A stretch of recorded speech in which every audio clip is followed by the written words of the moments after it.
Hello दोस्तों, आपका स्वागत है हमारे चैनल फोकस द फ्यूचर में। आज हम बात करेंगे देश में जो हालात हैं, देश की जो अभी स्थिति चल रही है। सोशल मीडिया पे कई रील वीडियो वायरल हो रही हैं सांप्रदायिकता की।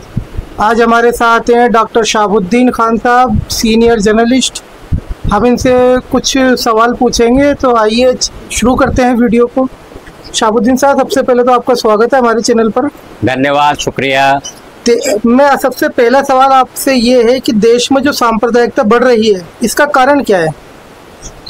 देखिए कासिम साहब, क्या है कि पिछले 11 साल से जो लोग सत्ता चला रहे हैं या जो लोग सरकार में बैठे हैं जी, वो खुद सांप्रदायिक मानसिकता के लोग हैं। वो दिखाने के लिए तो ऐसा साबित करते हैं कि उनको देश के लोकतंत्र में भरोसा है या देश के संविधान में भरोसा है, लेकिन उनकी नीतियों में न लोकतंत्र में भरोसा नजर आता है न संविधान में भरोसा नजर आता है।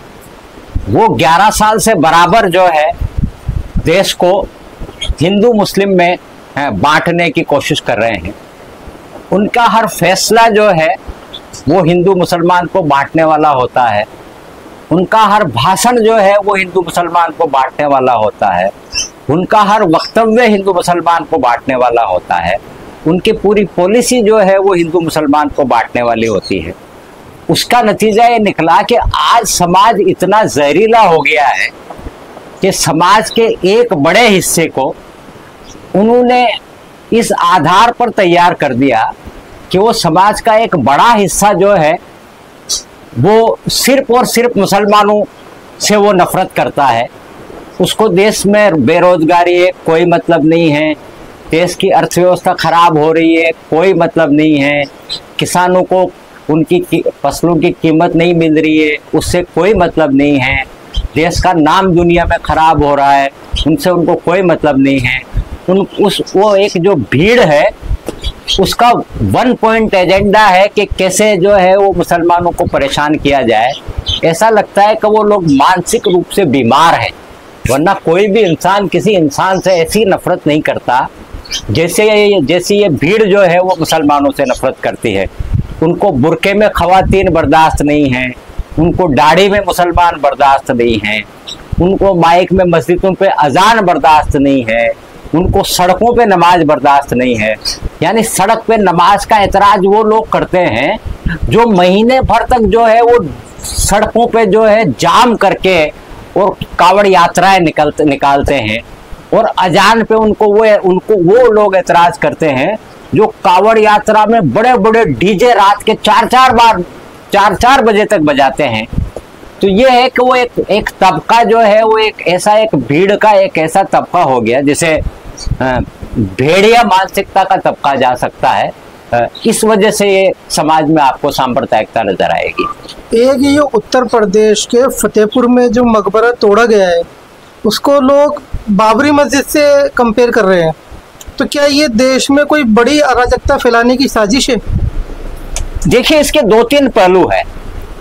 पहली चीज तो उस फतेहपुर के जो मकबरा है वो 400 साल पुराना मकबरा है, जिसपे अचानक वो आते हैं और कहते हैं कि वो यहाँ शिव मंदिर था।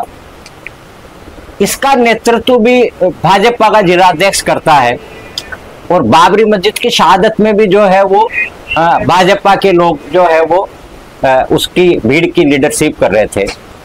इसमें जो सिमिलरिटी नजर आती है वो ये है कि बाबरी मस्जिद की शहादत पे भी पुलिस खामोश खड़ी है और वो भीड़ जो है वो बाबरी मस्जिद को शहीद कर देती है।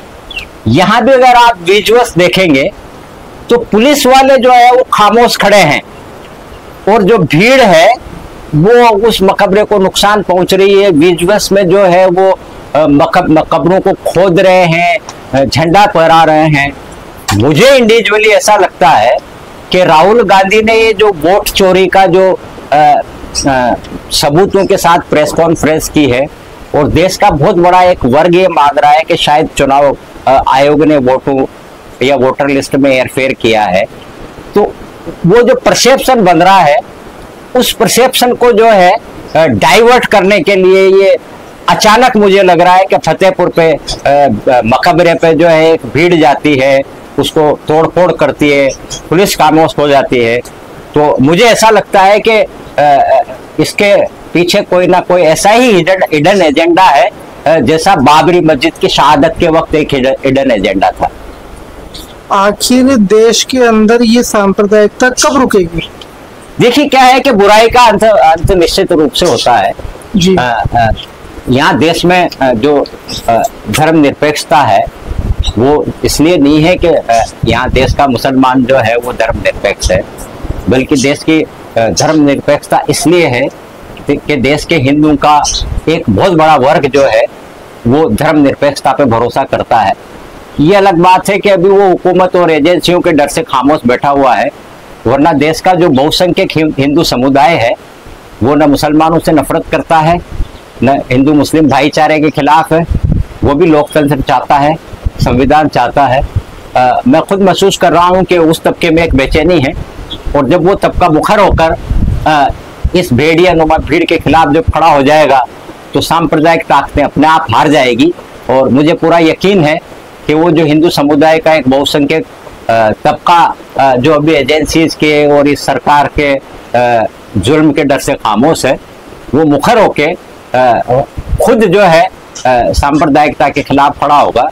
क्योंकि सांप्रदायिकता के जहर से न केवल मुसलमानों को नुकसान पहुंच रहा है, देश की छवि खराब हो रही है, देश का भाईचारा खराब हो रहा है। तो मैं पूरी उम्मीद हूं कि हमारा बहुसंख्यक हिंदू समुदाय के भाई जो है वो खुद आगे बढ़ के और इस भेड़िया भीड़ को रोकने में आगे आएंगे, ऐसा मेरा यकीन है। पिछले 7-8 सालों से उत्तर प्रदेश के मुख्यमंत्री योगी आदित्यनाथ का बयान आता है कि हम हर दंगाइयों पे सख्त कार्रवाई करेंगे और उनके घर पर बुलडोजर चलाएंगे। लेकिन फतेहपुर में जो एफआईआर हुई है उसमें 200 से अधिक युवकों के नाम आए दंगे के अंदर, उनके अभी तक कोई बुलडोजर एक्शन का कार्रवाई नहीं हुई। इस पर आपकी राय? देखिए, यूपी के जो मुख्यमंत्री योगी जी हैं, मैंने अपने जीवन में उससे झूठा और सांप्रदायिक आदमी किसी को मुख्यमंत्री के रूप में नहीं देखा है। उसका बुलडोजर खाली गरीब मुसलमानों पे चलता है। बाबा के राज में इतने दंगे हुए, इतनी बच्चियों के, दलित बच्चियों के रेप हुए, उनके घरों पे किसी के भी बुलडोजर नहीं चला, और यहाँ भी बुलडोजर नहीं चलेगा। अगर बाबा ने संविधान की शपथ लेके चीफ मिनिस्टर बना है तो न केवल इन गुंडों के खिलाफ कार्रवाई बुलडोजर होने चाहिए, बल्कि वो जो खामोश पुलिस वाले हैं उन पर भी कार्रवाई होनी चाहिए। लेकिन यूपी के मुख्यमंत्री की जो पूरी सियासत है वही मुसलमानों से नफरत की बुनियाद पर खड़ी है। वहाँ यूपी में आज कोई कानून व्यवस्था नाम की कोई चीज नहीं है। वहाँ तकरीबन 25,000 जो है वो स्कूलों को बंद कर दिया गया है। वहाँ की शिक्षा व्यवस्था तहस-नहस हो गई है। वहाँ मुसलमानों से ज्यादा दलितों पर अत्याचार हो रहा है। दलित महिलाएं वहाँ सुरक्षित नहीं है, दलित बच्चियां वहाँ सुरक्षित नहीं है।